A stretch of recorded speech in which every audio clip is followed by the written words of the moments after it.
My name is सुमशंकर Tandia और मेरा आज का टॉपिक है जीन प्याजे का संज्ञानात्मक विकास का सिद्धांत। तो जीन प्याजे के संज्ञानात्मक सिद्धांत के जानने से पहले हम इसका इंट्रोडक्शन समझते हैं वैज्ञानिक का। इनका जन्म 9 अगस्त 1896 में हुआ था और इनकी मृत्यु 16 सितंबर 1980 में हुई। ये स्विट्जरलैंड के निवासी थे।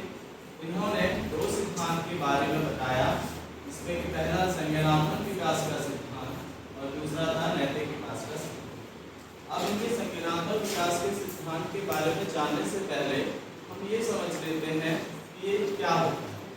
तो उनके अनुसार जो ज्ञानात्मक का अर्थ होता है कि मतलब उसका अर्थ ज्ञान से नहीं होता, उनका अर्थ है कि मानव बुद्धि से ज्ञान को व्यवस्थित और सुसंगठित रूप से उपयोग करता है। उन्होंने इस सिद्धांत के लिए बच्चों पर अध्ययन किया, उनकी मानसिक प्रवृत्तियों पर अध्ययन किया। तो उन्होंने क्या किया था कि उन्होंने ये कहा था कि ये जो संज्ञानात्मक विकास होता है ये बच्चों में जन्मजात से ही होता है।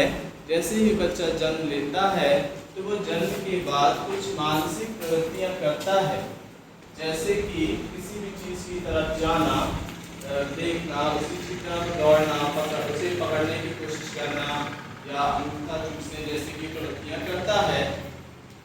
इन्हीं के आधार पर उन्होंने ये बताया कि जो संज्ञानात्मक विकास है वो बच्चों में जन्मजात से ही होता है।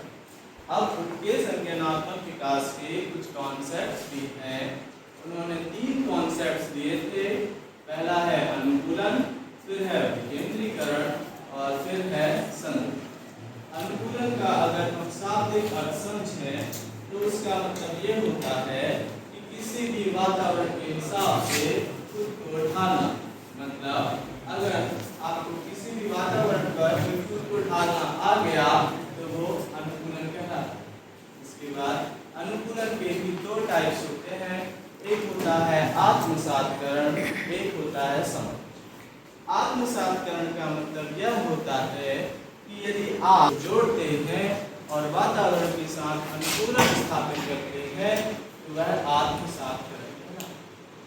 दूसरा समायोजन, यानी कि आप अपने पूर्व ज्ञान के साथ कुछ परिवर्तन करके उसे नए वातावरण के साथ खुद को ढालते हैं तो वो समायोजन।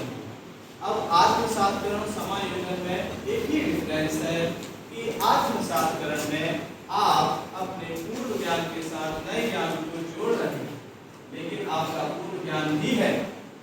और समायोजन में ये हो रहा है कि आपको अपने पूर्व ज्ञान को परिवर्तित करना, अनुकूलन। फिर इसके बाद दूसरा आता है विकेंद्रीकरण।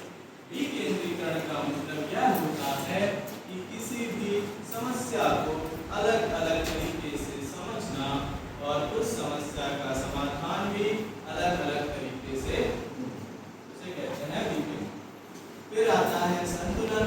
संतुलन का मतलब यह होता है कि जो आत्मसातकरण है और समायोजन है, यदि कोई बालक इन दोनों ही प्रवृत्तियों को साथ में मिलाकर किसी वातावरण के साथ संतुलन स्थापित करता है, जिसमें कि वह अपने पूर्व ज्ञान के साथ नए ज्ञान को भी जोड़े और अपने पूर्व ज्ञान के स्थायित्व को भी बनाए, यह संतुलन।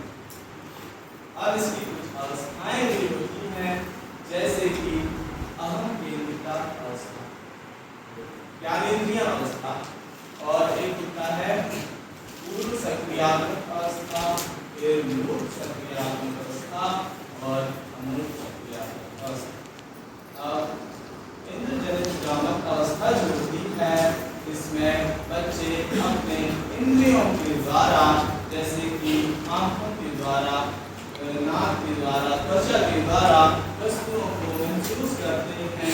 पर इसमें क्या होता है कि वस्तुओं के स्थायित्व अधिक होता है उनको चुनके। फिर दूसरा होता है पूर्व सक्रियात्मक अवस्था। यह किसी भी क्रिया के पहले की अवस्था होती है। इसमें बच्चे का है लेकिन कोई भी क्रिया नहीं करता। इसके भी कुछ संप्रत्यात्मक यानी कॉन्सेप्ट्स होते हैं, जैसे कि जीववाद।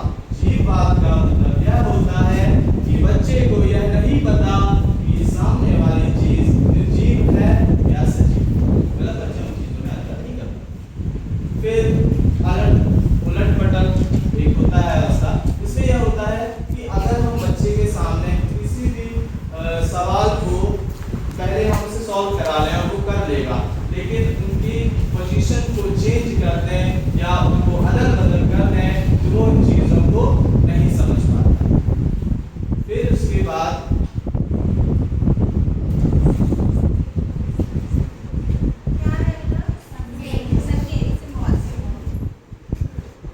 संकेत बच्चों की व्यवस्था होती है, जिसमें कि बच्चे संकेतों के द्वारा अपनी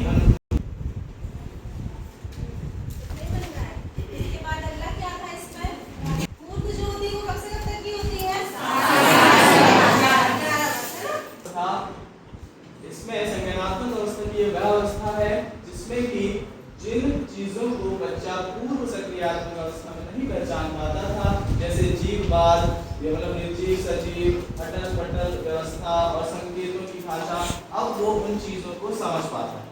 फिर है अमूर्त सक्रियात्मक अवस्था। कब से कब तक की है अमूर्त?